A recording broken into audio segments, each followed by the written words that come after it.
It's a brand new year and a perfect opportunity to look forward. So in this week's show, we're taking a deep dive on what to expect in 2017. We begin with our person to watch. Although he's been close to power in the past, Francis Rooney is assuming his first elected position, representing Southwest Florida in Washington. I want to move some things forward. I've never been one to sit back. You don't start and build a business by sitting back and letting your competitors run over you. Then, are your taste buds up for new flavors? We'll sample the hot food trends, what we'll all be savoring this year. Plus, January is the perfect time to get your affairs in order. A local expert is more than happy to help. I'm Amy Osher. Those stories and more are headed your way.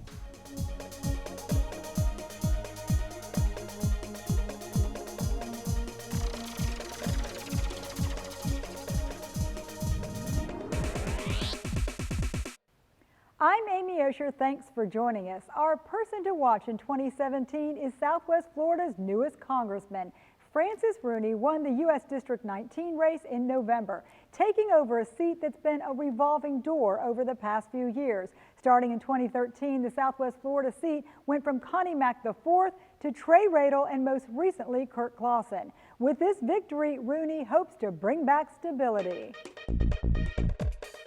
It clearly was an easy selection for us to choose you as someone to watch in 2017. How do you feel about that? You have a lot of eyes on you. Well, first, I'm thankful that both the News Press and the Naples Daily News had the confidence in me to endorse me during the primary, and I look forward to serving the people of District 19 and to not disappointing their confidence in me. And I know everybody is very excited about you taking this position because as I was preparing for this, there's been a lot of turnover in the Southwest Florida representation. And I know a lot of people are hoping you can bring stability to this. Well, that's certainly one of the goals. You know, we have this huge challenge of getting the federal government to appropriate the billions of dollars that are necessary to comply with its obligations under the Comprehensive Everglades Restoration Plan, recently augmented by the SEP here in the WRDA bill. And we're never going to get it if we don't have some stability and if we don't work together to develop a strategy of bringing leaders from around the country down here to see our Everglades and Lake Okeechobee and to have our community have an opportunity to present their views in Washington.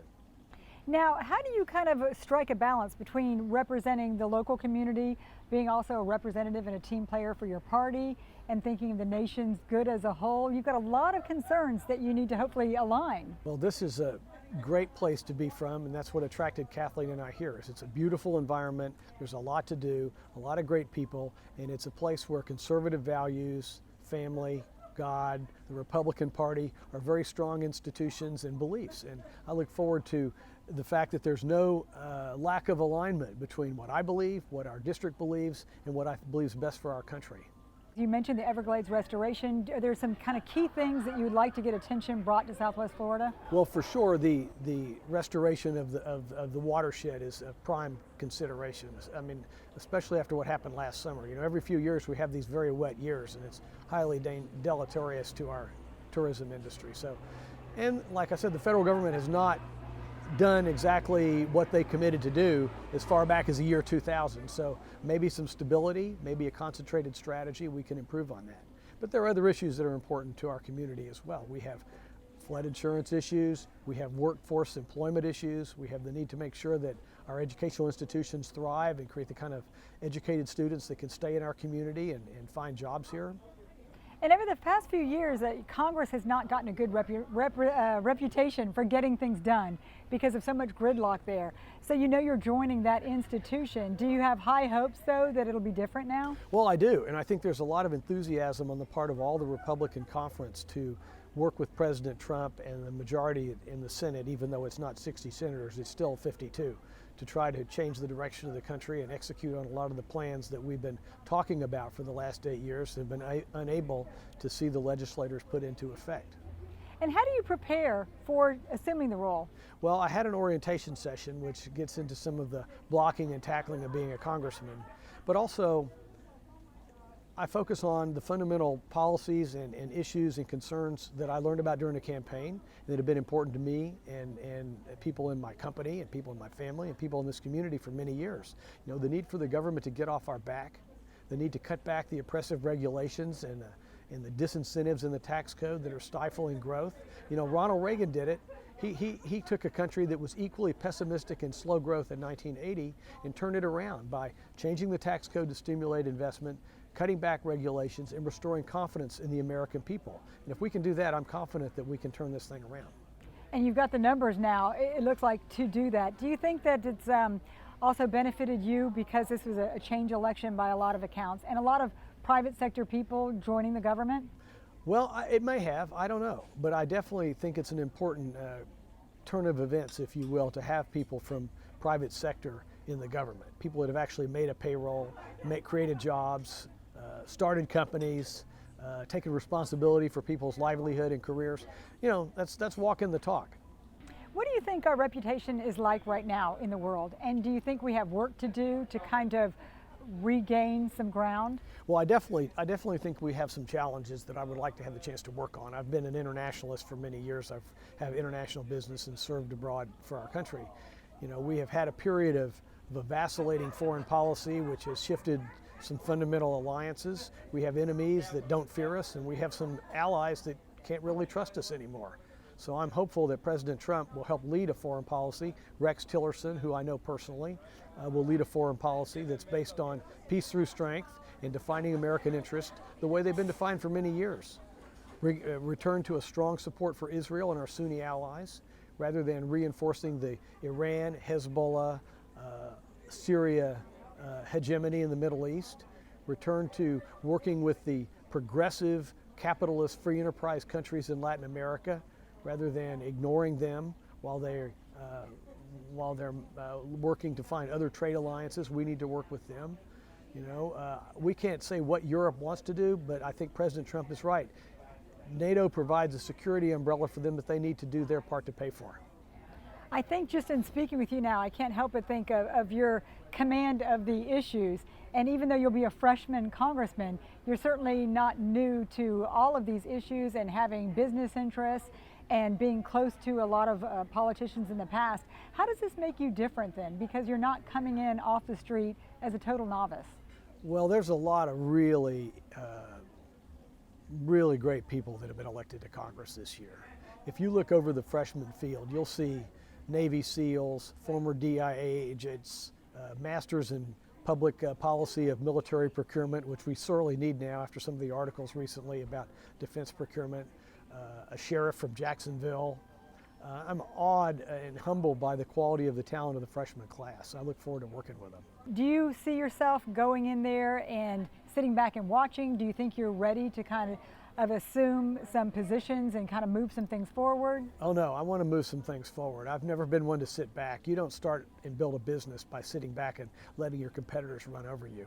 You've got to define what you're trying to accomplish, express yourself clearly to your customers and employees, and that's what I hope to do up there. We've got a lot of work to do in this country. We've got a lot of work to do in the education and workforce area, in the environment area, in energy area. We've got a lot of work to do in foreign policy. We've got a lot of work to do in the financial services area. You know, we've got this monster called Dodd-Frank to deal with and hopefully repeal. We have Obamacare and the opportunity to return to more private sector, national-wise competition, a little more free enterprise, determine the cost of health care. These are huge challenges that I hope the Republican conference can work together to drive home with President Trump. You mentioned a lot of the big issues that seem to be always around when you look at the economy and security and things like that. But something more recently that really has become, I think, topical is civility and how we treat each other and how people are getting along in this country. I'm glad you asked that. I am dismayed by the reaction of many Democrats and many in the Clinton camp by losing. They can't imagine that half the country doesn't agree with them. But the election showed that half the country or more does disagree with them. And I would rather see them unite and say, President Trump won, we wish him best of success and best wishes for our country, like people did when President Obama won, who were for John McCain or for Mitt Romney. What do you do, though, to kind of maybe foster that? Because there is just a lot of division and divisiveness between people and how they're treating each other. And I know that's not government's role, but we work within that. We're all in this together. Well, one thing about the cabinet picks so far, President-elect Trump has picked many business people, people used to working in a broader arena than just partisan politics, putting together teams to solve problems and deliver value for customers. And I hope that kind of principle will become a little more pervasive in the government. And any idea, though, where this journey is going to take you? I mean, it's new territory from your business interests. Are you really ready to embrace politics? Well, what I'm ready to embrace is doing the best possible job I can for Lee and Collier County. This is so exciting to be a lifetime mariner and a Coast Guard captain, to represent a district which is so focused on the water, on the environment, on 100 miles of coastline from Bokeelia down to Goodland.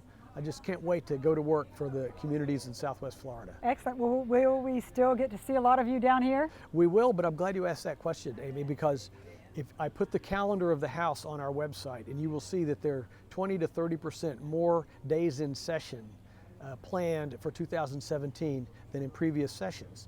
And what the leadership has said is, we've got this chance to reform the government in all areas where Obama's activities have pervaded, that we need to work in all areas. So there's going to be a lot of work for the first 4 months. And you mentioned that. What kind of committees would you like to be attached to? Well, there are many committees that I could be on that would help serve the interest of the communities in Southwest Florida. Obviously, we have transportation issues, we have infrastructure issues like the Everglades, we have workforce preparedness issues so that our students and our families here, children, can get jobs, and then we can bring companies here, because companies come where there are qualified workers to do those jobs. These are all important issues, and I'd like to work on any number of those, and probably something in the foreign affairs area because of my background. Now, I might mention one thing, is given the nature of the appropriation of funds to restore the Everglades, it's not so important to be on a particular committee as it is to be a leader and a convener and a team builder. Because what it's going to take to get the money for the Everglades in competition with all the other states seeking infrastructure dollars is a strategy and a convincing argument to make that our Everglades is as important to the nation as the Rocky Mountains, the Grand Tetons. I think a lot of people would be very happy to hear you say that, though. And I'm glad that you were able to join us today, and you certainly are someone to watch in 2017. Still to come, what will we be driving in 2017? A new trend in luxury rides. We'll be back after the break. My name is Steve Unser, and cabinetry is my specialty. I have been creating custom designed cabinetry for 20 years in Southwest Florida. And now I am celebrating the grand opening of our new Naples showroom. Steve Unser Cabinetry will help you design your kitchen, bath, or home office with stunning results, offering the best quality of cabinets with a wide variety of design options and pricing to fit any budget. If your kitchen isn't becoming to you, you should be coming to us. Now, 2 locations to serve you. Let AAA Travel help you plan a memorable getaway with unique vacations featuring authentic experiences worldwide. Expert AAA travel consultants can show you the hidden gems. Plus, AAA members enjoy valuable savings and exclusive benefits on cruises, land vacations, hotels, rental cars, and more. Whether you want to tour Europe, cruise Alaska, or just relax in the Caribbean, AAA Travel can help you get there. Expect something more with your next vacation. Get started today. Visit AAA.com/Naples or call 594-5006.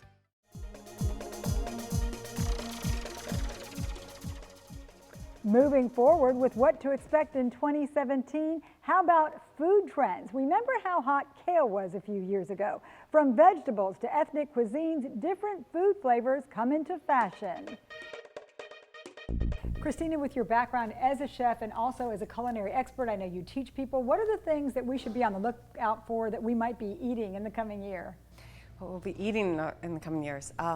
Certainly food that is locally grown, and that if you can't get it locally, you know where it came from. That, I think, is absolutely vital, and it's becoming more important to everybody. So the trends of the purple vegetable is always a fun one. Purple as a vegetable color is certainly vibrant and unique, and it represents the polyphenol content, which is one of the most important antioxidants to have in our diet. But it's interesting, kids will eat purple vegetables. They may not eat the orange ones, they may not eat the green ones, but they'll eat the purple ones.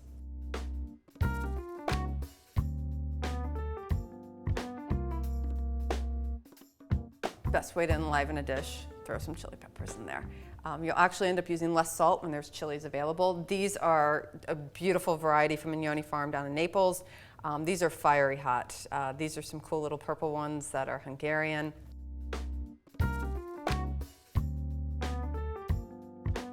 The world of salt. Salt comes from around the world. It comes mostly from the oceans, but there are some that are considered earth salts. When you finish the dish and you put it on the plate or you're off the heat, you finish it with that final flavor. So if I was making a soup, it's at the right point, textures are great, needs a little more balance. I then take my sal gris and do this off the heat. I sear off a piece of fish or a piece of steak, put it on the plate, and then sprinkle that smoked Maldon salt on top. Maybe do a little herb oil over it, and you're gonna get this unbelievable flavor and use a fraction of the salt you would have otherwise.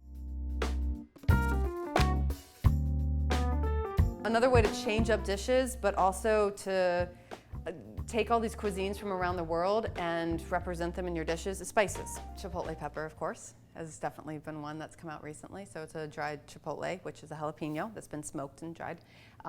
That, as a spicy addition, is a huge one.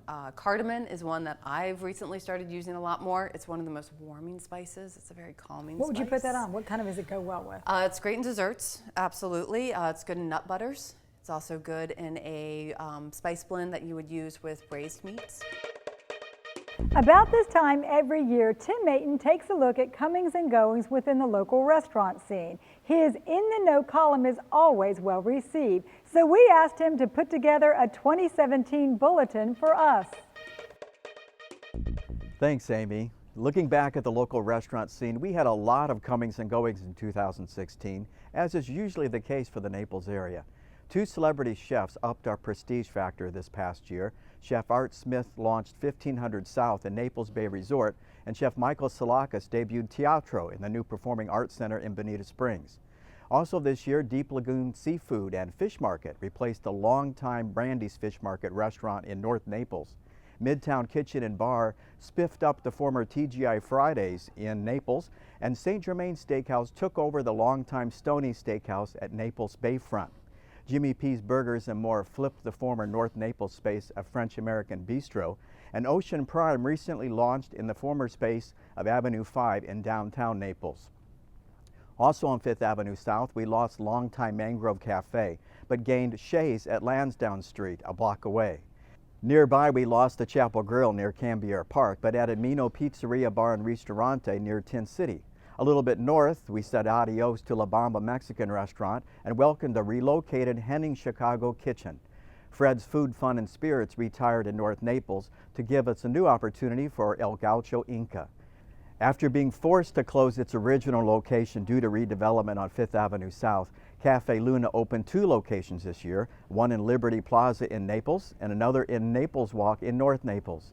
As for second helpings, many other local restaurants opened an additional location this year. That includes the Crust Pizza in North Naples, Thai Udon Cafe in downtown Naples, Tacos and Tequila Cantina in North Naples, Komun Thai Sushi and Ceviche in Creekside Corners, Skillets near Lely Resort in East Naples, Brooks Burgers in North Naples, Napoli on the Bay in East Naples and Marco Island, and New York Pizza and Pasta in Golden Gate Estates. Restaurant chains making their debut in this area included Cooper's Hawk Winery and Restaurant in North Naples, Rodizio Grill in Coconut Point in Estero, and Primo Hoagies in North Naples. For a complete report on the local restaurant scene, check out my weekly In the Know columns at naplesnews.com/intheknow. We have an exciting announcement for 2017. I'll be launching a new local health report. The weekly series will be sponsored by Physicians Regional Healthcare System. It will include a positive approach to medical issues that matter to you and will feature all local doctors and treatments available in Southwest Florida. Look for the new series to start early this year. After the break, our photographers showcase their top images of 2016, capturing a slice of life in Southwest Florida that's ahead and behind the headlines. Hiring the right moving company is important. Best Moving and Storage is a family-owned and operated business serving Southwest Florida for over 22 years. From our free in-home estimate until the last piece of furniture is in your new place or stored in our climate-controlled warehouse, we treat you like family. Best Moving and Storage is fully licensed and insured, with all of our employees being certified drivers and packers. When it comes to protecting your treasured belongings, choose a company that's experienced and trustworthy. Call Best Moving and Storage today at 239-592-6565.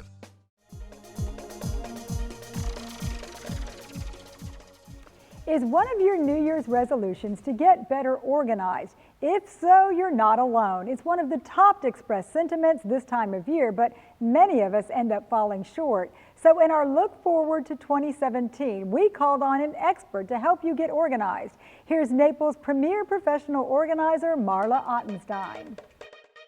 Now, I know you probably are going to be surprised when I tell you that I don't want you to make a grandiose resolution on January 1st. Do not wake up and say, I'm going to get organized, I'm going to lose 10 pounds, I'm going to run a marathon.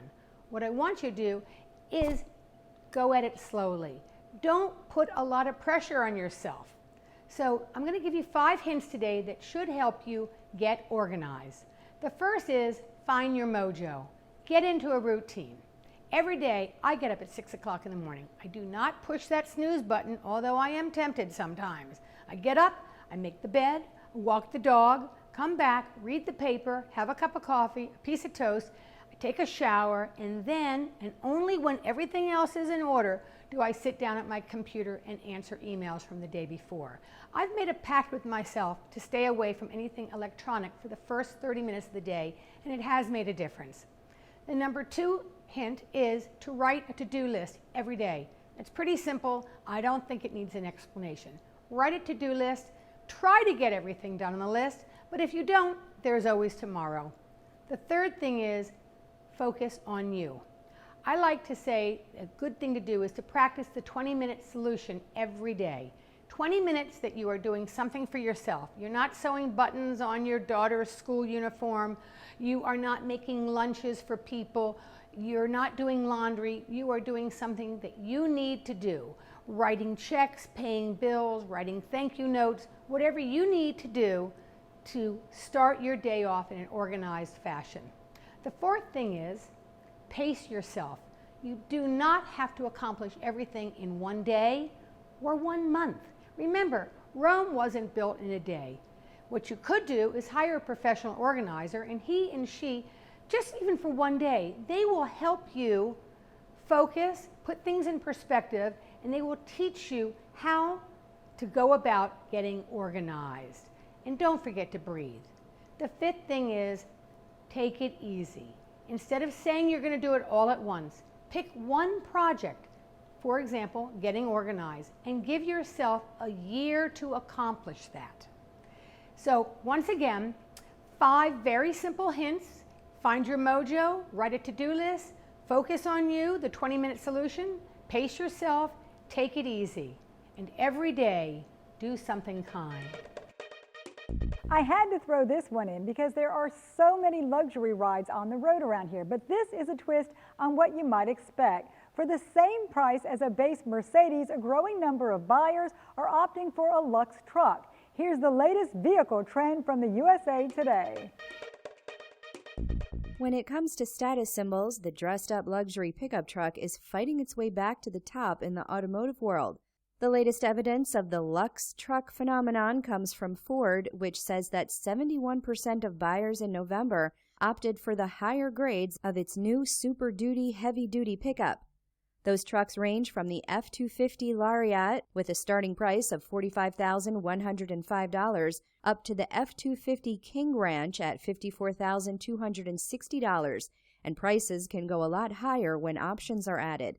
General Motors with deluxe pickups in its Chevrolet and GMC division and Fiat Chrysler with its Ram pickups say they've also seen strong buyer response to their highest-end pickups.